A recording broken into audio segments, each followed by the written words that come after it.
So last time on Project Kooky Dukes, we transplanted our baby seedling cucumbers, and we're still waiting for the weather to be warm enough to plant our cucumbers into our raised garden beds.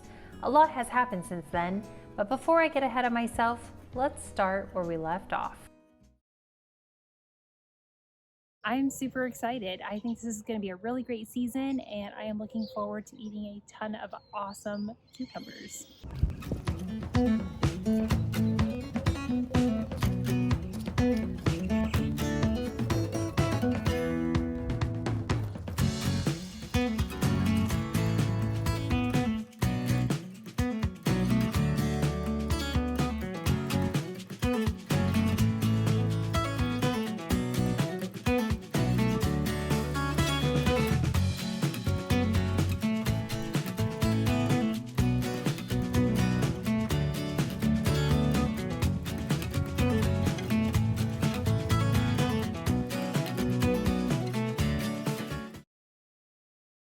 So we finally were able to plant all 12 of our plants today into our raised garden beds. I am so happy about that. But now that they're in, the next steps are going to be to provide them with a vertical support so they have something to climb up. We're using a ladder mesh block. It's super cheap and I already had them on hand. And it worked really well last year. So we'll have something for them to climb up, and by doing that, you're going to be keeping them off the soil, so they'll be less likely to get disease and pests. Something else that's super important too is to make sure that you're checking for disease and pests every day. So I'll definitely be doing that this season. Last year, I think I posted a video on our aphid infestation, so that was a pretty big deal. And so I had a really hard time last year with that, and I'm really hopeful that this year I can get a head start by one, keeping our cucumber plants super healthy, and two, we want to make sure that we're doing everything that we can to help them to thrive. So actually something else that we did to help our seedlings get off to a really good start was to repot them in bigger pots or containers. And so pretty much when they start getting a little bit more root bound, you want to make sure you're giving those roots plenty of space to grow, because if you don't, they're going to end up if you don't, you're going to end up giving them more stress, and then they're going to not have a very pleasant time when you do go to transplant them.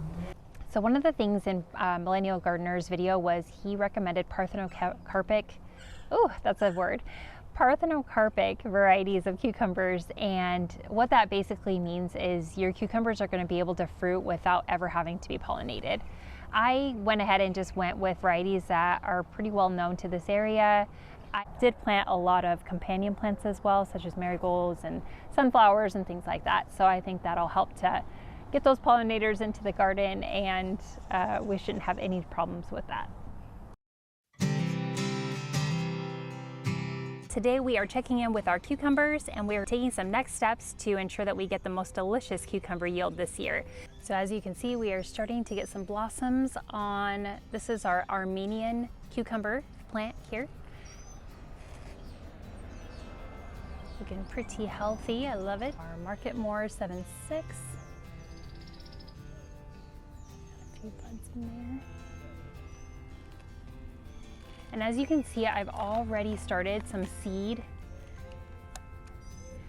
to follow up in succession planting. So we want to stay ahead of that as much as possible. So I went ahead and already planted our seed for the next round of cucumbers, and hopefully this will ensure that we get cucumbers all summer long.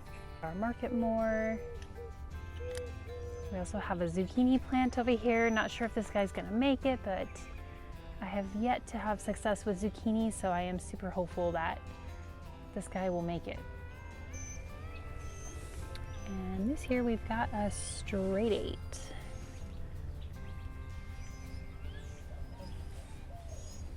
And a homemade pickling one. That one's kind of small, but these garlics are going to be coming out, so that'll give it plenty of room here to grow.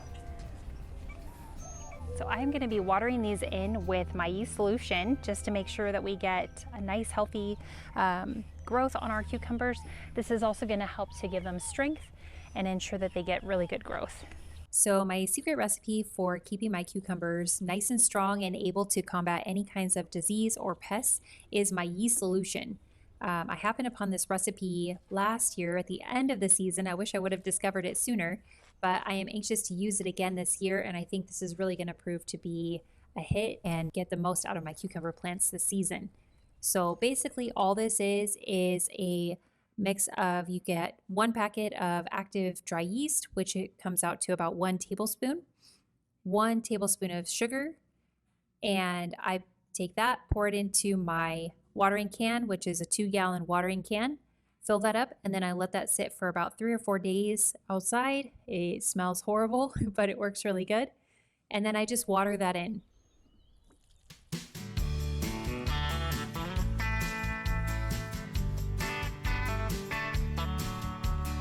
Something else that I'm going to be doing on a consistent basis is trimming back the leaves. So we want to pinch off any old leaves. As this plant continues to grow and pump out new leaves, we want to make sure that it has plenty of airflow to do so.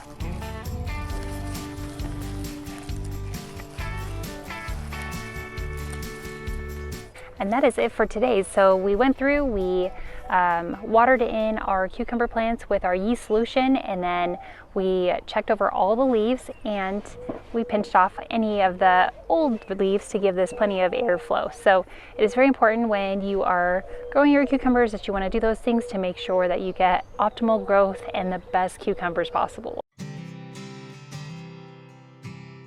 All right guys, well, it has been quite the adventure. It is now June 7th, so we're going to be checking in with our cucumbers. Let's go take a look. Look. Wow.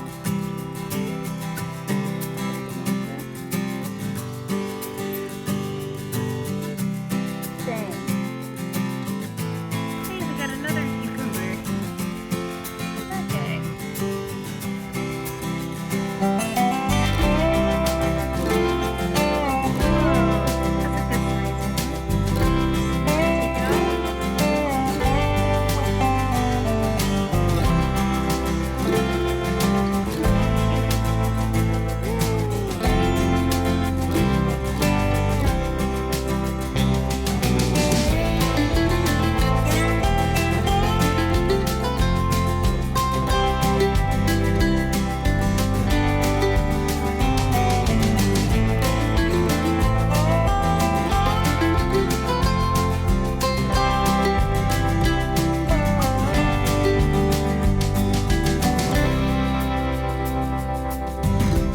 All right guys, well that is all for today's video. Thank you so much for watching, and as always, please don't forget to hit that like and subscribe button.